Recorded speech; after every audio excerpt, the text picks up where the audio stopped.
की इकाइयों को प्राप्त करने के लिए y की प्रत्येक अतिरिक्त इकाई का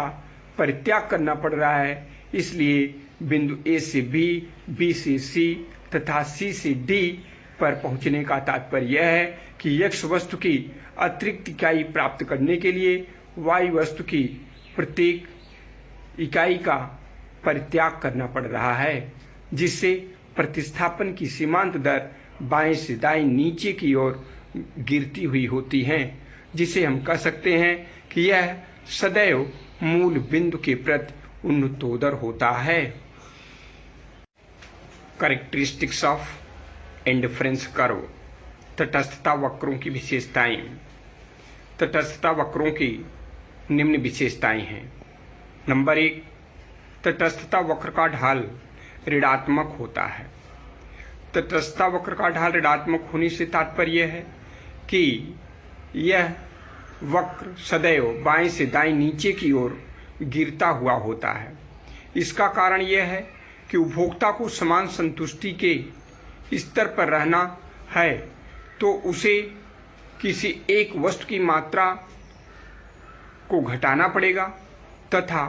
अन्य वस्तुओं के उपभोग को बढ़ाना पड़ेगा। जैसे नियम की मान्यता के अनुसार उपभोक्ता 2 वस्तुओं का उपभोग करता है। मान लीजिए 2 वस्तुएं x तथा y हैं, तो x वस्तु की अतिरिक्त मात्रा को प्राप्त करने के लिए या x वस्तु की मात्रा का उपभोग बढ़ाने के लिए उसे y वस्तु की मात्रा का परित्याग करना पड़ेगा। तथा दूसरी स्थिति यह है कि तटस्थता वक्र सदैव बाएं से दाएं की ओर गिरता है, न कि यह धनात्मक होता है, न तो यह क्षैतिज सरल रेखा ही होता है और न तो लंबवत रेखा ही हो सकता है। जैसा कि रेखा चित्र से स्पष्ट है कि रेखा चित्र में तटस्थता वक्र बाएं से दाएं नीचे की ओर गिर रहा है। इसका तात्पर्य यह है कि उपभोक्ता x वस्तु की अतिरिक्त इकाई प्राप्त करने के लिए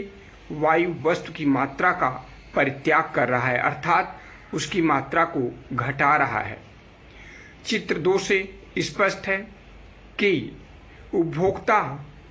क्षैतिज सरल रेखा की स्थिति में है, जिससे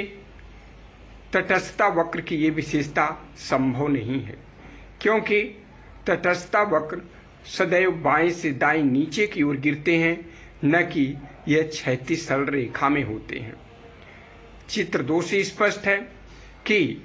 यदि उपभोक्ता x वस्तु की मात्रा को बढ़ाना चाहता है तो y वस्तु की मात्रा में कोई परिवर्तन नहीं हो रहा है। ऐसी स्थिति में तटस्थता वक्र स्पष्ट नहीं होगा। यदि उपभोक्ता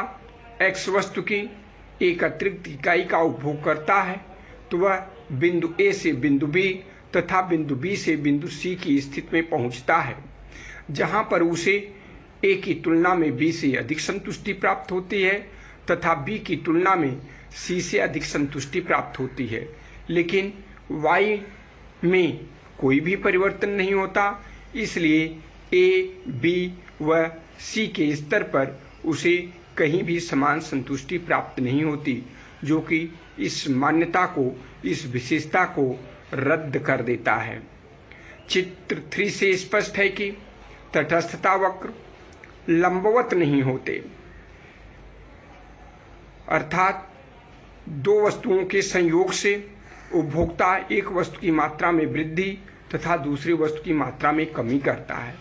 यहाँ पर चित्र से स्पष्ट है कि उपभोक्ता केवल y वस्तु की मात्रा का उपभोग बढ़ा रहा है, जबकि x वस्तु की मात्रा को स्थिर रखा है,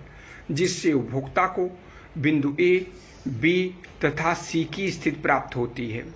उपभोक्ता x वस्तु की x1 इकाई का उपभोग करता है तथा y वस्तु की y1 इकाई का उपभोग करता है। वह y वस्तु की मात्रा को बढ़ाता है, जिससे वह y2 की स्थिति पर पहुंच जाता है, जबकि x वस्तु की मात्रा में कोई परिवर्तन नहीं होता, जिससे कि उपभोक्ता बिंदु A से B, B से C बिंदु पर पहुंच जाता है, जो कि ए बिंदु की तुलना में बी से अधिक संतुष्टि, बी की तुलना में सी से अधिक संतुष्टि प्राप्त होनी चाहिए, जबकि ऐसा नहीं है क्योंकि उपभोक्ता को इन 3 बिंदुओं से समान संतुष्टि प्राप्त नहीं होती है। चित्र 4 से स्पष्ट है कि उपभोक्ता सदैव दोनों वस्तुओं के उपभोग को बढ़ा रहा है, जो कि इसकी मान्यता के खिलाफ है। मान्यता के अनुसार उपभोक्ता को एक वस्तुओं के उपभोग में कमी तथा दूसरी वस्तुओं के उपभोग में वृद्धि करना चाहिए, लेकिन इस चित्र से स्पष्ट है कि तटस्थता वक्र सदैव बाएं से दाएं ऊपर की ओर उठ रही है, जिससे स्पष्ट है कि वह x वस्तु तथा y वस्तु दोनों के उपभोग को बढ़ा रहा है,